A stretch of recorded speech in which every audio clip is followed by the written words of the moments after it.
What is up, guys? It is Bucky and welcome to your 20th intermediate Java tutorial.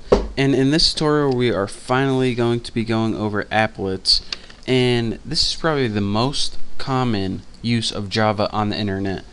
What an applet is pretty much basically in essence a way of using a Java program through your internet browser. So this is how people can share if you ever played RuneScape, that's what this is. If you have like a Scottrade account, they use applets heavily. So if you want to just view a couple examples of a Java applet, go ahead to your computer. Let's go computer, and let's see if I can find it under C, program files, under Java, your JDK version. Click, let's see, I think it's under demo, applets. This is a list of applets that's pretty much built into the JDK whenever you install it. So go ahead and click like draw test or something like that. And now you see you have a bunch of classes in the Java file. And this example right here is actually a URL, a Firefox document. So if you want to check and you want to see if you have the applet container, which is pretty much the way you use applets. Let me minimize this so I can actually get it in my screen recorder. See, this is a Java program that is able to be used from the browser itself. So this is called draw test, and I didn't build this. It comes with your JDK. Go ahead and click points and pick a color. So here's just a real quick example of how you can have a Java program running right inside your internet browser. So this is what we're going to be creating in these next tutorials, but nothing this advanced right now. So let's go ahead, and the first thing we want to do is create a real basic applet.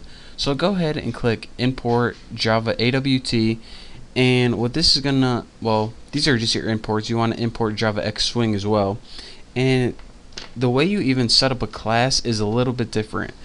In order to create a class, you need to have it extend JApplet, and this is the class used to create applets. So let's go ahead and get started. Enough of me talking. Public class, I'm just gonna name mine Bucky, and it needs to extend JApplet. And like I said, this is a class that you need to inherit from, because this tells Java you're going to be creating an applet. Now, why do you inherit from it? Because anytime your browser tries to open an applet, there are certain methods that it needs to have, and the methods are in JApplet, so that's why you need to inherit from there. And you can of course override them, which we'll be learning to do later on, but for now I'm just gonna make a real basic, pretty much the most basic thing I can have. So what we want to do is we just want to paint something or print it on the screen.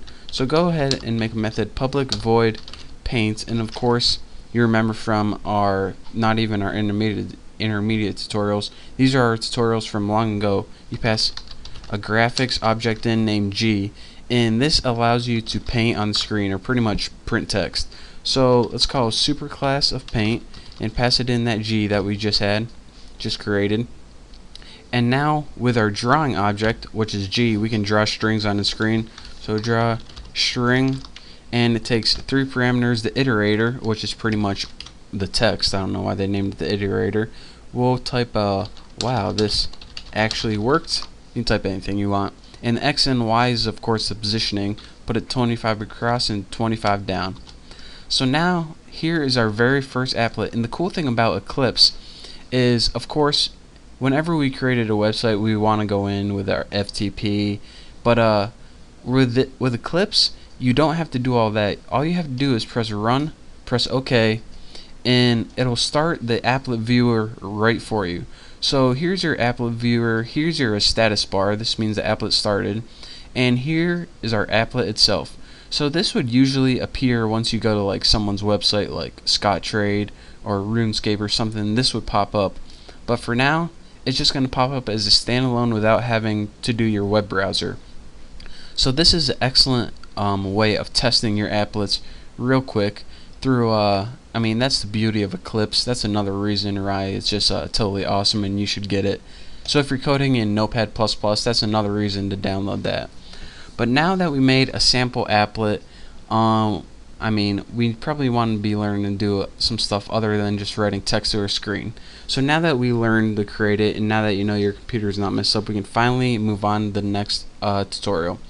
So in the next couple tutorials, I'm going to be teaching you guys how to put this on an actual real website so that anyone can access it, and also be learning how to make some pretty sweet applets. But just go ahead and do this all to make sure that you actually have Java on your web browser and nothing's messing up. And once you coded this simple applet, you're ready to move on to the next tutorial. So thank you guys for watching. Don't forget to subscribe, and I'll see you next time.